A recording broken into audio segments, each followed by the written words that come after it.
दोस्तों, जैसा कि आपको पता है, मैं हर संडे को जो अपनी सफलता की कहानी लेके आता हूँ, उसका आज भाग 3 है, पार्ट 3 है।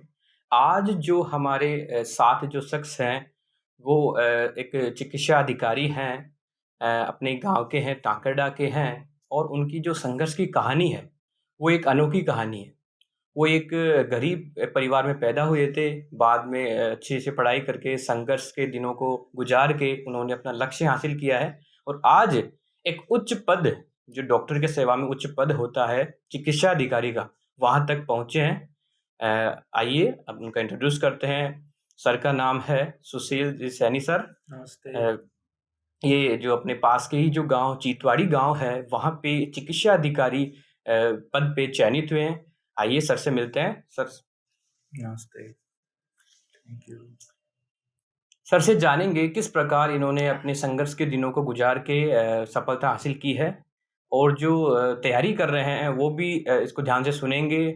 किस प्रकार सर ने अपनी जो जर्नी है वो बिताई है और कैसे पढ़ाई की है, कितने घंटे स्टडी की है, इनका मेन मकसद क्या था, किस प्रकार से जानते हैं सर से। तो सर सबसे पहले आप ये बताइए कि जो आपका एकेडमिक करियर है, आपकी जो शुरुआत है, 10th स्टैंडर्ड है, 12th है, वो कहाँ से हुई सर? जैसे पता है हुँ, कि हुँ। मैं यहाँ को सरकारी स्कूल जो अपने टांगटा गाँव में है, 10th तक तो वहाँ से की है और 12th जो अपने चोमू सरकारी स्कूल है, हुँ, वहाँ से की है। 10th में कोई ख़ास परसेंटेज नहीं था, हुँ, 65 एवरेज सबके होता है। उसी प्रकार 12th में भी ज़्यादा नहीं था, 68। लेकिन 10th क्लास में जो 9-10th का जो टाइम था उस टाइम ही अपने अंदर से आने लग गया था कि इस मतलब अच्छा लोगों की सेवा देने के लिए एक डॉक्टर सबसे अच्छा प्रोफ़ेशन माना जाता है। अपने गाँव में भी अपन देखते हैं कि थोड़ा अलग रेपुटेशन है, प्लस अपन जो करते हैं ये काम, उसमें भी अपन को ज़्यादा सैटिस्फैक्शन मिलता है कि मतलब वो चीज़ मैं अब फ़ील कर रहा हूँ जॉब में आने के बाद। उस टाइम मन में आता था कि ऐसा फ़ील होगा आगे, वो कर रहा हूँ मैं अभी। अब 10th क्लास में कोई ख़ास परसेंटेज था नहीं, लेकिन मन में वो बताया अभी। उसी को देखते हुए बायोलॉजी ली। परसेंटेज कम था, काफ़ी लोगों ने भी सपोर्ट किया कि आप इस करियर में जाओ। 11th-12th अपने सरकारी स्कूल में उसमें भी था, अच्छा परसेंटेज स्कोर नहीं था।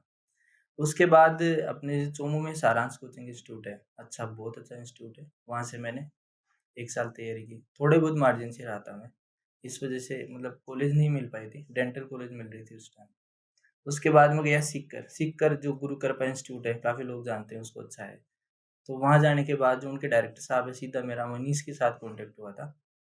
उन्होंने मतलब 2-4 क्वेश्चन पूछे थे मेरे से, वो अच्छे से बताया था मैंने उनको। उसके बाद उन्होंने एकदम टोटल फीस फ्री कर दी थी। तो उसके बाद 1 साल मैंने वहाँ से कोचिंग ली। बहुत अच्छी कोचिंग है, क्वेश्चन जो पैटर्न होता है क्वेश्चन का उनको देने का, वो एग्ज़ाम में पैटर्न आता है, सेम होता है। अगर वो क्वेश्चन अपन अच्छे से हैंडल करते हैं, स्कोर अच्छा बनाते हैं, तो एग्ज़ाम इतना रिस्की नहीं लगता, टेंशन नहीं रहती। उसके बाद मतलब आसानी से वो क्लियर हो गया। उन सर की गाइडेंस प्लस उनके जो स्टाफ है, सबकी गाइडेंस से वो अच्छे से क्लियर हो गया। Okay sir. सर ने बताया किस प्रकार उन्होंने एकेडमिक करियर अपना स्टार्ट किया और जो नीट में जाने की जो उनकी प्लानिंग थी, तैयारी थी, जिसकी शुरुआत हो चुकी थी, वो किस प्रकार इन्होंने की है, सर ने बताया इन्होंने। सर आपसे अगला सवाल ये जानना चाहते हैं कि इसकी प्रेरणा आपको आई कहाँ से? जो सर नीट की आप जो मैं तैयारी कर बताता रहे थे, हूँ, इसकी प्रेरणा कहाँ अपन से आई? आपको भी पता होगा कि अपनी स्कूल थी 10th क्लास तक, हुँ, वहाँ पे एक कैलाश यादव सर थे। हुँ, वो जब 9th क्लास में एक दिन पढ़ा रहे थे, तो उन्होंने बताया कि मेरे साथी हैं ना, वो डॉक्टर बन गए और मैं यहाँ इसी में बैठा हूँ। हुँ, तो उन्होंने जो डॉक्टर की काफ़ी बढ़ाइयाँ की थी उस टाइम हुँ, कि हुँ, अगर मैं वहाँ होता तो मैं काफ़ी लोग, आप तो सबको शिक्षा दे रहा हूँ आज, हुँ, वहाँ मैं सीधा लोगों को, मरीज़ों का इलाज करता तो मैं अलग ही अनुभूति होती मेरे को। हुँ, हुँ, उन्होंने बताया था, काफ़ी मेरे साथ के फ्रेंड थे, उन्होंने हुँ, भी हुँ। सुना था, सबने सुना था कि डॉक्टर एक अच्छी पोज़ीशन होती है खुद को शांति देने के लिए। मतलब बहुत अच्छी फीलिंग आती है, कि अपन सीधा पेशेंट जो अपने परेशान होके आ रहे हैं लोगों का सीधी सेवा करने का सीधा मौका मिलता है इसमें। उन्होंने बताया था, वो तब से मन में था कि अपन ये चलेंगे इसमें ही, वहाँ से स्टार्ट किया था ये। ओके सर, सर ने बताया कि कहाँ से इनको प्रेरणा मिली है। सर से जो मेरा अगला सवाल है सर ये, कि जो सर ये जो एस्पिरेंट्स जो नीट की तैयारी कर रहे हैं, आईआईटी की तैयारी कर रहे हैं, बोर्ड एग्ज़ाम्स की तैयारी कर रहे हैं, उनके लिए जो ये जो समय सारणी है, जो टाइम टेबल है, उसको हुँ। किस प्रकार आपने सेट किया? हाँ जी, सर जैसे मैं बताता हूँ, हुँ, आजकल के जैसे नए जो अभी कर रहे हैं नीट में हुँ, या आईआईटी में, हुँ, उनसे मैं सीधा मिलता हूँ कइयों से, हुँ, उनके फादर वगैरह हुँ, मिलवाते हैं मेरे से। हुँ, तो उनके मन में एक चीज़ ये होता है, वो इस हिसाब से बने होते हैं कि हुँ, उनको आज ही नीट पास करनी है। हुँ, इस हिसाब से वो पर्सन पूछते हैं या जैसे भी उनके मन में होता है कि मेरे को आज ही नीट क्लियर करनी है, इस हिसाब से वो खुद घर पे भी पढ़ाई करते हैं। इससे होगा कुछ नहीं, आप खुद सब डिप्रेशन में जाओगे, कुछ नहीं होगा इससे। एकदम वो होता है ना कि अपन कछुआ चाल वाला सिस्टम, खरगोश वो सबने सुनी हुई है, वही इसमें हर जगह लागू है, वो ऐसे ही नहीं है। तो अगर कछुआ चाल से एकदम धीरे-धीरे तक चलेंगे, आराम से पहुँच जाएँगे वहाँ पे। वही हर जगह है वो चीज़। तो मतलब एकदम शांत होके बढ़िया प्लान बना के पढ़ो कि मेरे को रोज़ इतना पढ़ना है। एकदम पूरा सेट होता है ना प्लान कि इतनी ईंट लगाने से अपने छत बन जाएगी, छत तक पहुँच जाएँगे। वैसे ही रोज़ एक-एक ईंट रखते जाओ। कई बार ये होता है कि अपन 4-5 दिन कहीं शादी में फंक्शन हो गया, घर में फंक्शन हो गया, टाइम मिस हो गया।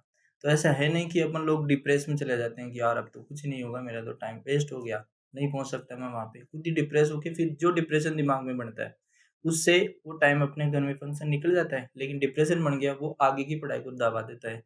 नहीं खुल के नहीं पढ़ पाता, तो उसको छोड़ दो। एग्ज़ाम दूर पड़ा है, काफ़ी टाइम पड़ा है बीच में, तो वो जो बीच में छूटा हुआ है ना, उसको 10-5 मिनट रोज़ 10-5 मिनट करते एकदम बैलेंस में आ जाएगा वो। रूटीन चलता रहेगा और 5 मिनट एक्स्ट्रा पढ़ लो, 10 मिनट एक्स्ट्रा पढ़ लो, 10 दिन में वो कवर हो जाएगा ईज़िली। लोग क्या सोचते हैं कि 10 दिन खराब हो गए, तो 10 दिन का मैटर मैं 11वें दिन पूरा कर लूँ, ऐसा होगा ही नहीं। 11वें दिन भी खराब होगा, 12वें दिन भी। इसलिए उसमें 5-10 मिनट एक्स्ट्रा चढ़ते-चढ़ते वहाँ तक पहुँच जाओ 1 महीने में। बराबर हिसाब, चाहे 10 दिन रेस्ट करो, 20 दिन रेस्ट करो, वो बात होती है इसमें। सर ने अच्छे से बताया कि जो रूटीन किस प्रकार रहना चाहिए। लेकिन सर हमारे दर्शक आपसे जानना चाहते हैं कि आपका जो रूटीन था वो हाँ हमें जी, बताइए, मैं आपका जो बताता फुल हूँ। शेड्यूल है, सर बताइए हमें? हाँ जी, शेड्यूल यही था कि मेरा कोई फिक्स प्लान नहीं था कि मैं इतने टाइम से इतने टाइम ही पढ़ना है। हुँ। मन में सैटिस्फैक्शन होता था कि आज इतना पढ़ लिया, बहुत है। अब चाहे मैं 1 घंटा पढूँ, चाहे 20 घंटे पढूँ, सैटिस्फैक्शन लेवल होता था कि यदि मैं इतना पढ़ता चलूँगा आगे, तो मैं टारगेट तक पहुँच ही जाऊँगा, ऐसा होता था। और मेरा मेन मोटो पढ़ाई से नहीं था, मेन था क्वेश्चन में अच्छे क्वेश्चन, नंबर ऑफ क्वेश्चन ज़्यादा सही करने का, ये मोटो था। तो उसके लिए एक अच्छे से आती है, मतलब आजकल ये होता है कि पढ़ते हैं ना, उसको दिमाग में बिठाने की सबकी होती है। रट लूँ, ये हमेशा मेरे दिमाग में रहे, ऐसी सबकी प्लानिंग होती है, ऐसा किसी को भी नहीं होता। कोई भी कितना ही पढ़ लो, दूसरे तीसरे दिन वो साफ होएगा ही। तो अपन इतना जब साफ होएगा तो अपन बर्डन क्यों लें? बस एक बार पढ़ के छोड़ दो, वो दिमाग में चला गया। अब ये होता है कि वो वापस कैसे निकले? तो वो वापस एक ही चीज़ से निकलेगा, आप क्वेश्चन करो। नंबर ऑफ क्वेश्चन जितने ज़्यादा करोगे, अब मैं आपको बताता हूँ, मैं जब पीएमटी कोचिंग में था, मेरे साथ एक बंदा बैठता था, उसकी तो 45 परसेंटेज थी। वो कभी नहीं पढ़ता था, मैं बताता हूँ आपको, कभी नहीं पढ़ता था। वो क्लास में आता है, क्वेश्चन जो सर करवाते थे, वो करता था, घर जाके क्वेश्चन अलग से निकालता था वो। क्वेश्चन जो कोचिंग क्वेश्चन थे, उसके अलावा भी निकालता था। उसकी मेरे से अच्छी रैंक आई है। बहुत अच्छा, मतलब उसी वो उसको भी बताता है कि यार पढ़ने से क्या मतलब है, भूलेंगे अपन, कितना ही पढ़ लो भूलेंगे। क्वेश्चन जो करेंगे ना, तो वो एग्ज़ाम में सीधा क्लिक करेगा अपने। सेम क्वेश्चन भी आ जाते हैं कई बार और उससे रिलेटेड ही आते हैं क्वेश्चन, बस सीधी बात है। Number of question. अगला जो सवाल है वो सर से ये है मेरा कि सर जो हमारे एस्पिरेंट हैं, जो हुँ। दर्शक हैं, जो तैयारी कर रहे हैं, वो ये जानना चाहते हैं कि सर नीट के लिए या और किसी के लिए कोचिंग लेना अनिवार्य है या सेल्फ स्टडी से भी अपन क्रैक कर सकते हैं सर? बिल्कुल कोचिंग की इतनी कोई नीड है ही नहीं। कोचिंग अपन क्या करवाते हैं कि कोचिंग का एक मोटो होता है, सभी कोचिंग का एक मोटो होता है कि वो प्रत्येक बच्चे को फर्स्ट रैंक दिलाने चाहते हैं। और उस फर्स्ट रैंक के चक्कर में वो काफ़ी मैटर देते हैं और उसी को पढ़ना पड़ता है। ये होता है, सबके साथ होता है, सब कोचिंग के जो डायरेक्टर होते हैं, उनके अच्छे टीचर होते हैं, उनका एक ही मोटो होता है कि अपनी कोचिंग में सबसे अच्छे बच्चे निकलें, सबसे टॉप निकले और टॉप रैंक तक पहुँचे। तो वो इसी हिसाब से पढ़ाते हैं। अपना ये होता है मोटा कि अपने को पास करना है बस। और मैंने तो यही देखा है कि टॉप आओ, चाहे बीच में हो, चाहे नीचे हो। अपन खुद मन में होगा ना, तभी अपन पहुँचेंगे। टीचर पढ़ा ले कितना ही, अपन नहीं पढ़ेंगे, अपने खुद के मन में नहीं होगा, नहीं पहुँचेंगे वहाँ तक। तो उनके हिसाब से मैं बताऊँ, टीचर अपने को 100 पेज पढ़ा दिए मान लो, तो वो उनका मोटिव भी सही है कि वो अपने नंबर ऑफ बच्चे, नंबर ऑफ क्वेश्चन और नंबर ऑफ टॉपर्स निकालना चाहते हैं अपनी कोचिंग से। लेकिन अपना मोटो होना चाहिए कि अपन वहाँ तक पहुँचे। तो उसके लिए अपने को खुद को उनमें से छाँट के पढ़ना पड़ता है, जो एग्ज़ामिनर पूछेगा आगे मेन, जो एग्ज़ाम होती है सेंटर वाली, जो भी कुछ भी, उसमें उसी में से पूछेगा और वो उसमें से जितना मैटर अपन अच्छे से छाँटेंगे, भाई इतना मैं छाँट लिया यार, इससे मेरा काम हो जाएगा, वहाँ तक पहुँच जाऊँगा। तो अब छोटा एग्ज़ाम्पल ये है, जैसे टीचर ने 100 पेज पढ़ाए, 100 पेज यदि अपन पढ़ेंगे तो अपने आएँगे 100 नंबर। और 100 पेज यदि आप पूरे साल पढ़ोगे, मतलब पूरा हो गया ना एवरेज 100% सिलेबस, पूरे साल पढ़ लो, याद नहीं रहेगा वो। वहाँ तक जाओगे पूरा 100 का मैटर लेके, तो अपना वहाँ तक 20 तक ही याद रहेगा और वो भूलेंगे और पेपर खराब होगा। इससे अच्छा है कि अपन उस 100 में से 30 या 40 पेज छाँट लो भाई ये एक इम्पोर्टेंट चीज़ है।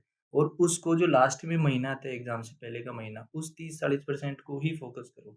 इससे क्या होगा, वो जो 30-40 परसेंटेज अपने दिमाग में इतना ही रहेगा, लेकिन उससे अपन 80 तक पहुँच जाएँगे। 80-90 परसेंटेज क्वेश्चन वाले पेपर में पहुँच जाएँगे, असली वाले पेपर। ईज़िली पास हो गई। बस वो होता है, ने लोड बताया कम और मार्क्स ज़्यादा। सर ने बताया किस प्रकार हम बिना कोचिंग के भी हम सेल्फ स्टडी करके नीट या और किसी भी एग्ज़ाम को हम क्रैक कर सकते हैं। सर से आगे मैं ये जानना चाहता हूँ कि सर, आप हमें ये बताइए कि आपको जब जब आप तैयारी कर रहे थे, तो आपको कौन-कौन सी जो समस्याएँ हैं, वो आपको बिल्कुल। सामना करनी पड़ी? सर, हाँ जी, किस-किस बिल्कुल समस्याओं का आपको समस्याएँ सामना कई करना बार पड़ा? ऐसा होता था कि खुद को अब तो मैं काफ़ी एक्सपीरियंस हो गया है इसमें, पहले इतना नहीं था, सुन के ही होता था काम। चलो यार इस पेपर में से मतलब इस चैप्टर में से ज़्यादा क्वेश्चन आते हैं, ये इम्पोर्टेंट है। वो पढ़ भी लेते थे लेकिन आते नहीं थे। तो अपने को खुद को ही पता होना चाहिए कि इनमें से आएँगे कि नहीं आएँगे। ज़्यादा मोटी वाला ज़्यादा परसेंटेज बेसिस वाला जो पेपर है, वज़न वाला कोई भी चैप्टर है, उसको ज़्यादा फ़ोकस करें अपन। सब कोई नहीं पढ़ सकता, पूरा सिलेबस सबके दिमाग में कभी नहीं जा सकता। सेलेक्टेड ही आगे जाएँगे। और मेरी जो खुद की प्रॉब्लम आती थी, कई बार कॉन्फिडेंस लूज़ होता था क्योंकि साथ वाले कई ऐसे होते हैं, चढ़ाते हैं, कई होते हैं गिराते हैं। तो उनसे बचने का एक ही था कि या तो सुनो या निकाल दो, सुनो निकाल दो। खुद का जो होता है दिमाग में वही बातें रखो। अच्छी बात जो दे रहा है कि आप पास होगे, सब लोगों से मिलना होता है अपने को, जो सक्सेस हो गया, उनसे मिलो। और अब जैसे काफ़ी जो सफलता तक पहुँच गए, उनसे बार-बार मिलते रहो आप, वो अच्छी बातें ही बताएँगे। कभी जो आयाम तक पहुँच गए, वो अपने कभी डिसमोटिवेट नहीं करेंगे। तो उनसे लगातार मिलता रहना चाहिए। महीने में 1 बार अलग से मोटिवेशन आता है। सर ने बताया किस प्रकार ये आगे अपने आप को लेके गए हैं। सर से हम ये जानना चाहते हैं कि सर, आप जो तैयारी कर रहे थे, उस समय घरवालों का, आपके परिवार का कितना सपोर्ट रहा सर आपके लिए? देखो सपोर्ट तो मैं बताता हूँ आपको कि इकोनॉमिकली काफ़ी वीक था मैं। तो मैं जुगाड़ करके ही पढ़ता था। आज किसी से बुक लेके आ गया, तो उसको महीने में कंप्लीट करके या 15 दिन में कंप्लीट करके वापस देनी होती थी। बस ये होता था मेरा। जुगाड़ करके पढ़ा हूँ मैं, मतलब कोचिंग में भी और सेल्फ भी। तो मतलब ये होता है कि घरवालों का एक ही मोटिव, मेरे नहीं सबके घरवालों का एक होता है कि अपना बच्चा आगे जाए। तो वो हर जोड़-तोड़ कोशिश करते हैं। अब बच्चा यदि घरवालों से ज़्यादा सपोर्ट मिलेगा, तो वो खुद लूज़ हो जाएगा और खुद जुगाड़ करके पढ़ेगा ना, जैसे मैं पढ़ा हूँ, तो खुद में ये रहेगा कि अपन इनसे आगे निकलेंगे। और घरवालों की परिस्थिति को सही करना, मन में एक जो सबसे बड़ा मोटिवेशन होता है ना खुद में, वो ये होता है कि अपन इस कंडीशन को कैसे दूर करें, जो प्रेज़ेंट में उस टाइम जी रहे थे या अब लोग जो जी रहे हैं, उसको हटाना, ये मोटिवेट होता है। इसी से आगे चलता है आदमी। जो सर से जो मेरा अगला सवाल है, हम ये जानना चाहते हैं सर कि ऐसी कौन-सी चीज़ थी जो आपको हमेशा मोटिवेट कर रही थी? आपके जो अंदर जुनून सवार था, ऐसी कौन-सी चीज़ थी जिसको आप मतलब अपनी जो डॉक्टर बनना चाह रहे थे, क्या वजह थी? आप किससे बने हैं सर? नहीं, मेन तो अब देखो उस टाइम मेरे का हुँ, हुँ। ये तो इतना नहीं था ना, मैं हुँ, 10th में हुँ। था, हुँ, उसी हुँ। टाइम से इतना लगन था। हुँ, हुँ। वो सर की जो बात थी, वो थी सबसे पीछे। और दूसरा था जो घर की हालत थी ना, उसको हुँ, सही करना था। हुँ, हुँ। और सबको ये पता होता है कि जो डॉक्टर होते हैं ना, वो हुँ, थोड़े उनको सैलरी वगैरह, उनकी हुँ, जॉब अच्छी होती है, हुँ, हुँ, रेपुटेशन प्लस हुँ, हुँ, सब कुछ अच्छा होता है उनका। हुँ, तो हुँ। वो दिमाग में था मेरे कि इसी से मैं आगे जाके ठीक कर सकता हूँ, बस। उसी के पीछे मैं चलता गया और वहाँ तक पहुँच गया। ये सर ने बताया कि जो परिवार की जो आर्थिक स्थिति है, उसको ठीक करने के लेकिन लिए इसमें मैं ऐड करना चाहता हूँ, हुँ, सबके लिए ये ज़रूरी नहीं है कि सबके लिए यही मोटिवेशन होता हुँ, है। हुँ, ये कइयों को मतलब कइयों के लिए अनइम्पोर्टेंट चीज़ है। हुँ, हुँ, तो इम्पोर्टेंट चीज़ वही है कि लोगों को देखो आस-पास को, हुँ, भाई लोग कैसे आगे जा रहे हैं, हुँ, बस हुँ, वो है। कि अब जैसे मेरे दिमाग में भी आता था जब मैं पीएमटी में था, हुँ, टेस्ट में भी जैसे होता था, हुँ, कई मोटा आता था कि जो कोचिंग्स के ऐड आते हैं, टॉपर होता है ऊपर, तो अपन सोचते थे फर्स्ट रैंक आई। ये सब पीएमटी या आईआईटी या जितने भी तैयारी करते हैं ना, सबके दिमाग में आता ही है, हुँ, हुँ, मैं फर्स्ट रैंक लाऊँगा, ये हुँ, सबके आता है दिमाग में। हुँ, लेकिन लाता कोई नहीं है, हुँ, लाते वो हैं जो शुरू से ही जिनकी अच्छा चलन होता है ना, वो लाते हैं। तो अपन सबके आते हैं, इसी वजह से भी अपन वहाँ तक पहुँच सकते हैं। और एक मोटिवेशन ये होता है कि दिमाग में ये मानो ही मत हुँ, कि इतनी सारी सीटें हैं गवर्नमेंट में, हुँ। तो अपन किसी को भी उठा लेंगे। बस यही मानो कि एक ही सीट है और वो अपनी है। इस हिसाब से पढ़ें।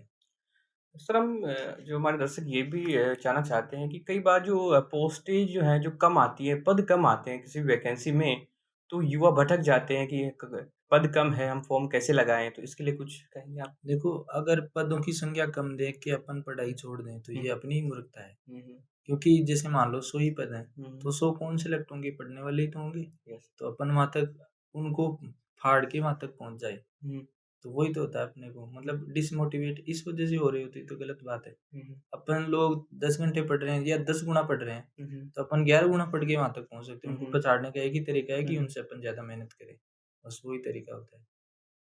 ओके, सर ने हुँ। बताया किस प्रकार उन्होंने किया। सर हम ये जानना चाहते हैं कि जो बायो में जो तीनों सब्जेक्ट होती हैं, तो सर क्या तीनों में से एक हाँ, सब्जेक्ट ये आपकी क्वेश्चन बेस्ट एक थी? बिल्कुल, ये मैं अ, बताता हूँ। या तीनों में से तीनों ही सर आपकी बेस्ट थी सर? देखो मैं बताता हूँ, ये हुँ, पीएमटी ऐसी चीज़ है कि हुँ, इसमें यदि तीनों में से कोई भी वीक हो ना आपका, हुँ, तो आप क्लियर नहीं कर सकते। हुँ, तीनों ही स्ट्रॉन्ग होने चाहिए हुँ, और इसके लिए सबसे बेस्ट चीज़ है कि आपको मैथ आनी चाहिए। हुँ, क्योंकि तीनों में सबसे हार्ड फिजिक्स पड़ती है और हुँ, फिजिक्स मैथ मैथ की वजह से ही फिजिक्स आती है लोगों को। हुँ, मैथ जितनी ज़्यादा स्ट्रॉन्ग होगी बच्चे की 10th तक मान लो, हुँ, उतना ही उसका पीएमटी में सोल्व होने का चांसेस होता है। वो बहुत जल्दी क्लियर कर लेता है। हुँ, यदि उसकी मैथ अच्छी है, तो वो तीनों को बहुत अच्छे से और जल्दी क्लियर कर लेता है। हुँ, तो मैथ अब जैसे 10th में जितने भी बच्चे होते हैं ना, हुँ, उसमें यदि मैथ में नंबर अच्छे आ रहे हैं, हुँ, उनकी प्रोबेबिलिटी ज़्यादा है हुँ, हुँ। वहाँ तक पहुँचने की। फिजिक्स उनका बहुत अच्छा हो, उसी की वजह से। तो सर बता रहे हैं कि सर की मैथ्स अच्छी थी, मैथ्स की वजह से सर फिज़िक्स को अच्छे से क्रैक कर पाए और तीनों को जो उसी तीनों स्ट्रैटेजी बराबर है, चीज़ उसके हैं। हिसाब से बताया। हुँ। जो सर से जो लास्ट सवाल है मेरा, वो अंतिम सवाल ये है कि सर जो एस्पिरेंट तैयारी कर रहे हैं, नीट की कर रहे हैं, बोर्ड क्लास की कर रहे हैं, तो उनके लिए आप क्या संदेश देना चाहोगे सर? वो संदेश वही है हुँ, कि नंबर ऑफ क्वेश्चन ज़्यादा निकालो, हुँ, उतार-चढ़ाव रोज़ आएँगे, हुँ, ऊपर-नीचे लास्ट तक अपने को टारगेट तक कैसे पहुँचे। हुँ, तो कई बंदे 10 घंटे मेहनत करते हैं, कई 6 घंटे मेहनत करते हैं, कई 4 करते हैं, कई 12 घंटे करते हैं। इनमें से जो बंदा जितनी ज़्यादा क्वेश्चन निकालेगा रोज़, वो वहाँ तक पहुँचने के चांस ज़्यादा होंगे। किसी भी सब्जेक्ट हो तीनों में से या कइयों के पास और भी सब्जेक्ट होती हैं। हुँ, तो जितने ज़्यादा क्वेश्चन निकालोगे उतने अपने डाउट क्लियर होंगे, हुँ, डाउट जितने क्लियर होंगे हुँ, उतना एग्ज़ाम पास आएगा। हुँ। तो उसमें क्लियर होने के चांस ज़्यादा होंगे। ओके सर, सर ने बताया कि जो नंबर ऑफ जो प्रैक्टिस है, उसकी संख्या बढ़ा के अपन कोई भी एग्ज़ाम को क्रैक कर सकते हैं। सर आपकी जो सफलता की जो राज है, जो सीक्रेट है, कोई एक लाइन में आप बता सको, एक लाइन में उसको कह सको, तो अच्छा होगा सर। इसमें बस यही है कि स्मार्ट स्टडी, हुँ, एक तो होती है बर्डन स्टडी, एक हुँ, होती है स्मार्ट। हुँ, छाँट के पढ़ो और उन्हीं में से क्वेश्चन निकालो बस। टाइम कम लगेगा, मेहनत कम लगेगी, आउटपुट ज़्यादा आएगा। और छाँटना अपने को कैसे आएगा ये भी बता दूँ। हुँ, छाँटना आएगा जितने भी पिछले साल के पेपर हैं मेन एग्ज़ाम के, हुँ, उनको सारे एक जगह रख लो। हुँ, उनमें से देखो सबसे ज़्यादा क्वेश्चन कौन से टॉपिक में से आ रहे हैं, हुँ, किस टाइप के क्वेश्चन आ रहे हैं। हुँ, उससे अपने को बेसिक आइडिया हो जाएगा कि कहीं से ज़्यादा क्वेश्चन कहाँ-कहाँ से आ रहे हैं। हुँ, हुँ। उसी हिसाब से उन पे फ़ोकस करो और वैसे क्वेश्चन लगातार निकालो। कम टाइम में ज़्यादा आउटपुट आएगा, कम मेहनत में। सर ने बताया कि सर का जो सफलता का राज है, उसका जो एक ही मोटिव है, एक ही मूल मंत्र है, वो है स्मार्ट स्टडी। तो स्मार्ट स्टडी करके हम किसी भी एग्ज़ाम को क्रैक कर सकते हैं। तो जितने भी दर्शक देख रहे हैं, जो एक्सपीरियंस देख रहे हैं, हम आज आप जाने कि सर ने किस प्रकार सफलता पाई है, इनके संघर्ष की कहानी आज हमने जानी है और मैं भी आपसे एक बात कहना चाहता हूँ अगर किसी ने अभी तक भी मेरा जो चैनल है, सबसे बड़ा मोटिवेशन सब्सक्राइब नहीं किया है, तो जाइए यूट्यूब पे सबसे बड़ा मोटिवेशन क्लिक कीजिए, वहाँ पे शेयर कीजिए, लाइक कीजिए और जो आगे भी इसको आपको बढ़ाना है क्योंकि आपका प्यार है, आपका जो उत्साह है, वो भी मुझे आगे लेके जाएगा और मैं हर संडे को एक अलग-अलग जो सफलता की कहानी है, वो लेके आता रहूँगा। हाँ जी, धन्यवाद। मेरा भी इनके लिए निवेदन यही है सबसे आप सबसे कि इनके चैनल को जितना ज़्यादा लाइक एंड सब्सक्राइब करें। हुँ। इससे क्या होगा अपने भी आस-पास के लोगों को अपने खुद के जि कइयों को पता ही नहीं होता है, उन सब का इनके थ्रू आप सबको पता चलेगा।